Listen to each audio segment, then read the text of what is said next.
Hi friends, నేను మీ Gnaneshwar. Big boss మళ్ళీ తనుజ గారికి ఫేవరిజం చేస్తుండా. దీనిపైన వివరాలు మీకు తెలవాలంటే నా వీడియో చూడవరకు చూడండి. అదేవిధంగా బిగ్ బాస్ టీం కళ్యాణ్ పడాలకు కావాలని అన్యాయం చేస్తుండా. దీని గురించి కూడా ఈ వీడియోలో క్లియర్ కట్గా మాట్లాడుకుందాము. అదేవిధంగా బిగ్ బాస్ రోజులు ఇమ్యూనిటీ కోసం 2 టాస్కులు జరిగాయి. ఆ 2 టాస్కులు ఎవరు గెలిచారు, ఫస్ట్ పొజిషన్లో ఎవరు రావడం జరిగింది, సెకండ్ పొజిషన్లో ఎవరు వచ్చారు, సో ఎవరికి ఆడియన్స్ ఓట్ అప్పీల్ ఛాన్స్ ఇచ్చేదనేది ఈ వీడియోలో మనం క్లియర్ కట్గా మాట్లాడుకుందాము. అదేవిధంగా నామినేషన్లో ఉన్నటువంటి 6 కంటెస్టెంట్ల ఓటింగ్ ఆర్డర్ ఎలా ఉంది, ఎవరు సేఫ్ జోన్లో ఉన్నారు, ఎవరు డేంజర్ జోన్లో ఉన్నారు, ఎవరు ఎలిమినేషన్ దగ్గర ఉన్నది ఈ వీడియోలో మనము క్లియర్ కట్గా మాట్లాడుకుందాము. అదేవిధంగా Bigg Boss 9 title winner Kalyan Padala అవుతాడా, ఇమాన్యుల్ అవుతాడా, తనుజ్ అవుతారా, ఈ ముగ్గురులో మీరు ఎవరికి సపోర్ట్ చేస్తున్నారు, ఎవరికి ఓటేస్తున్నారు, ఎవరు గెలవాలనుకుంటున్నారు అనేది ఈ వీడియోకి ఒక లైక్ చేసి కింద కామెంట్ అయితే పెట్టండి. అదేవిధంగా నాకు ఒక ఇన్స్టాగ్రామ్ ఐడి ఉంది. ఆ ఇన్స్టా ఐడి పేరు జ్ఞానేశ్వర్ బీబీ రివ్యూస్ అని ఉంటుంది. మీకు ఎపిసోడ్ కన్నా ముందే అప్డేట్స్ కావాలంటే నా ఇన్స్టా ఐడిని ఫాలో అవ్వండి. 100% జెన్యూన్ అప్డేట్స్ అయితే ఇన్స్టాగ్రామ్లో ఇవ్వడం అయితే జరుగుతుంది. అసలైన మ్యాటర్కి వెళ్ళిపోతాము. బిగ్ బాస్ రోజులు ఇమ్యూనిటీ కోసం 2 టాస్కులు అయితే జరుగుతున్నాయి. ఆ టాస్కుల్లో ఫస్ట్ టాస్క్ జోకర్ టాస్క్. ఈ జోకర్ టాస్క్ జరగకన్నా ముందే లీస్ట్ స్కోర్ ఉన్నటువంటి కంటెస్టెంట్ను బిగ్ బాస్ ఆ రౌండ్ నుంచి ఎలిమినేట్ చేయడం జరుగుతుంది. సో ఆ రౌండ్లో సుమన్ శెట్టి గారు ఎలిమినేట్ అయ్యి తన దగ్గర ఉన్నటువంటి స్కోర్ని సంజయ్ గారికి అయితే ఇవ్వడం అయితే జరుగుతుంది. సో దాని తర్వాత జోకర్ టాస్క్ జరుగుతుంది. ఆ జోకర్ టాస్క్లో సంజయ్ గారు ఫస్ట్ ప్లేస్లో ఉంటారు, సెకండ్ ప్లేస్లో ఇమాన్యుల్ అయితే ఉంటాడు. దాని తర్వాత నెక్స్ట్ సెకండ్ రౌండ్ ప్లాన్ చేశారు. ఈ సెకండ్ రౌండ్లో లీస్ట్ స్కోర్ ఉన్నటువంటి మన డిమాండ్ పవన్ బిగ్ బాస్ ఆ రౌండ్ నుంచి వెళ్ళి అవుట్ చేయడం జరుగుతుంది. సో డిమాండ్ పవన్తో ఉన్నటువంటి స్కోర్ని తనుజ గారికి ఇవ్వడం జరుగుతుంది.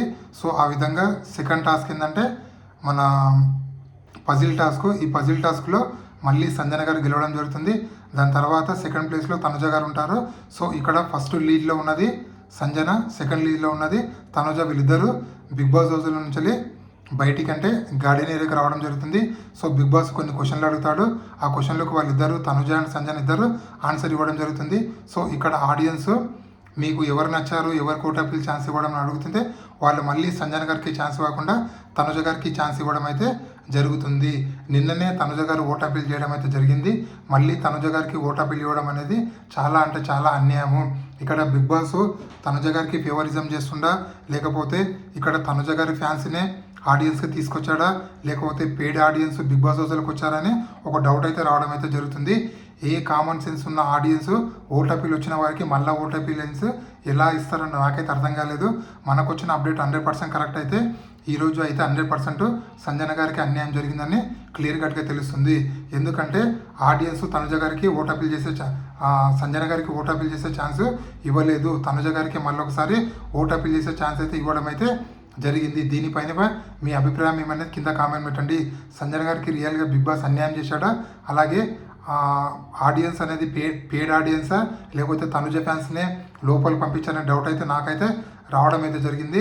ఎందుకంటే ఒక్క కొంచెం కామన్ సెన్స్, కొంచెం తెలివి ఉన్నా ఆల్రెడీ నిన్ననే ఓట్ అప్పీల్ చేశారు కదా, మళ్ళీ వాళ్ళకి ఓట్ అప్పీల్ ఎలా ఇస్తామని చెప్పి ఆడియన్స్ ఆలోచన చేయాలి. అంత పూర్తి ఆలోచన చేయకుండా మళ్ళీ తనుజ గారికి ఎలా ఛాన్స్ ఇచ్చారో నాకైతే అర్థం కాలేదు. ఇదైతే దిమ్మ తిరిగే శాఖ అని చెప్పుకోవచ్చు. సో మళ్ళీ ఒకసారి తనుజ గారు అయితే ఓట్ అప్పీల్ అయితే చేయడం అయితే జరిగింది మనకు వచ్చిన అప్డేట్ ప్రకారం అయితే. సో అదేవిధంగా నామినేషన్లో ఉన్నటువంటి 6 కంటెస్టెంట్ల ఓటింగ్ ఆర్డర్ ఒకసారి పరిశీలిస్తే తనుజ గారు ఓటింగ్ అనేది 35%లో ఉంది, ఇమాన్యుల్ ఓటింగ్ అనేది 16%లో, అదేవిధంగా డిమాండ్ ఓటింగ్ అనేది 14%లో, సంజన ఓటింగ్ అనేది 13%లో, అదేవిధంగా బర్నీ ఓటింగ్ అనేది 12%లో, సుమన్ శెట్టి ఓటింగ్ అనేది 10%లో ఉంది. సో మనకు వచ్చిన అప్డేట్ ప్రకారం చూసుకుంటే సేఫ్ జోన్లో ఉన్నది అంటే అఫీషియల్ ఓటింగ్లో సేఫ్ జోన్లో ఉన్నది తనుజ అండ్ ఇమాన్యుల్, డేంజర్ జోన్లో ఉన్నది డిమాండ్ అండ్ బర్నీ, అదేవిధంగా ఎలిమినేషన్ రౌండ్లో ఉన్నది సుమన్ శెట్టి, అదేవిధంగా సంజన గారు. సో మిడ్ వీక్ ఎలిమినేషన్ అనేది లేదు. వీకెండ్లో double elimination, single elimination big boss ఎలాంటి డిసిషన్ తీసుకుంటారో మనకే తెలియదు.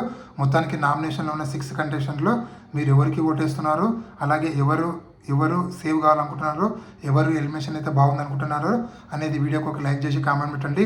నా అనాలిసిస్ ప్రకారం 14 గేమ్ చూసిన తర్వాత, అదేవిధంగా ఈ ఓటింగ్ అనాలిసిస్ చూసిన తర్వాత డబుల్ ఎలిమినేషన్ పెడితే సుమన్ శెట్టి అదేవిధంగా సంజన గారు ఎలిమినేషన్ ఇచ్చే ఛాన్స్ ఉంది. ఒకవేళ సింగిల్ ఎలిమినేషన్ పెడితే సుమన్ శెట్టి అయితే ఎలిమినేషన్ అయ్యే ఛాన్స్ అయితే ఉంది. ఇది ఇప్పటివరకు లేటెస్ట్ అప్డేట్.